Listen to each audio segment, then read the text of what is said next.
Welcome back to my channel. It's G here. If you have watched any of my videos, you know that I manage short-term rentals, and that's part of how I fund my life abroad. Now, this video is going to talk about scams, how guests try to scam hosts, and how you can avoid it if you decide to manage a short-term rental. So go ahead, subscribe to the channel, give me some likes. You know you like me. But let's get started and let's talk about this because I have some experiences to share with you. Alright, so I'm just going to go really quickly through some of the top scams that I have experienced, or people have tried to pull on me to get free nights, or I don't know, just to screw me. Basically, everyone knows right now we're in a pandemic and it has hit the tourist industry hard. And lots of people with small businesses who manage short-term rentals have especially been affected. I've been affected. And it's definitely been a challenge to maintain my business, my properties, all of these things. Actually, I had to give up some properties because like I said, I'm small. Some people, you know, have managed to get through the storm, but you think everyone knows people are suffering. They're going to be nice. They're going to be helpful. They want to, you know, be as honest as possible. No, not human nature, apparently. So, one of the easiest scams are people trying to get free nights, okay? So basically what happens is that they rent your place for a night or two, and then they go in there and find some sort of problem. And it's not usually a real problem, kind of a made-up problem, but it's a problem nonetheless. And they'll contact Airbnb and say, you know, there's a problem. Airbnb will contact you, and usually they also contact you too and say, hey, I'm contacting Airbnb because your place sucks, there's a problem. This particular person who contacted Airbnb on me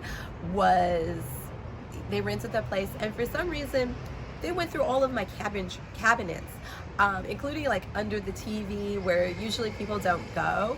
And this is actually where my cleaners put my mail. If there's something that was fixed in the house, they'll put stuff under there, just because usually it doesn't affect anybody. This particular person saw some boxes from like when the router was installed and some mail, and contacted Airbnb saying that the place was littered with garbage. In addition, I leave condiments, salt, pepper, flour. So when you walk in, if you're gonna stay a few days, you wanna make some pancakes, you have some tools there to do it. He complains about this as well. Usually these things are courtesy items that hosts leave in the property for guests to use if they want to. You don't have to. No one's going to come in and force flour down your throat. But he complains, and ultimately what he was looking for was a free night or two. And he actually said, you know, well, if I'm not going to get anything for my trouble, then I may as well stay in a hotel. Yeah, people really try to screw individuals, and I do feel like they try and do it more to women, but that's neither here nor there. This is something that happens to anybody. So I would advise not to give people free nights because it's just a way that they're going to try and take advantage of you. And this is a business. You're trying to make money, you're trying to make your life, you're trying to make a living. Don't do it. One of the other ways that people try and take advantage is to get you to book them outside of the app. And this is what they do. They'll contact you. They'll say, hey, I'm having trouble booking your place. Airbnb won't let me. Now, Airbnb does have tools to try and protect hosts from scammers. So, or if they think someone is high risk, they will block them. And what I have noticed is that these people rarely have government IDs as one of their verifications of identity. So when they contact you, if you looked at their profile, you can see their picture usually, but they have no reviews.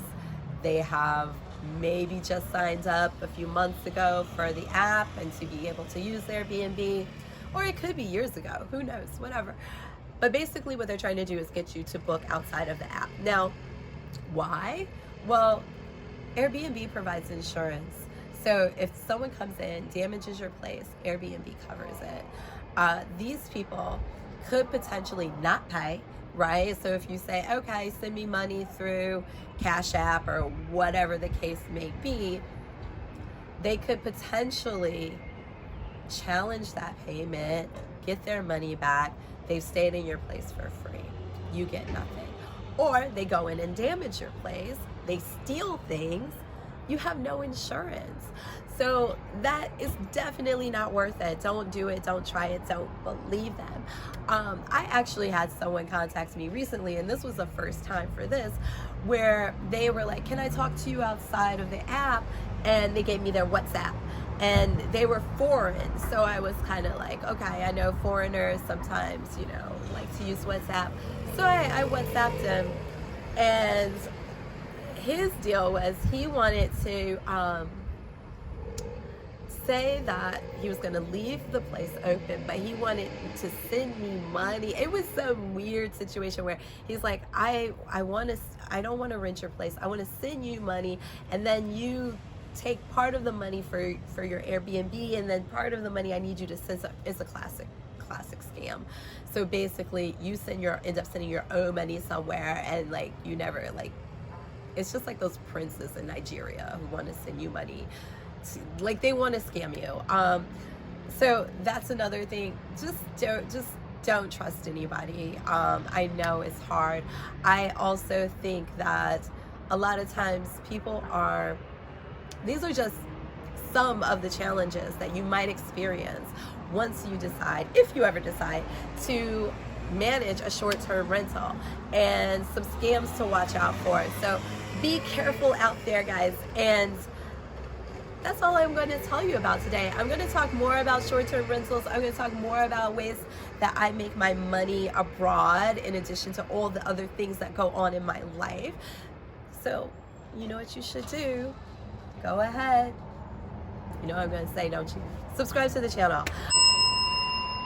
Go ahead, subscribe to the channel, and I'll be talking to you soon. Ciao, ciao for now.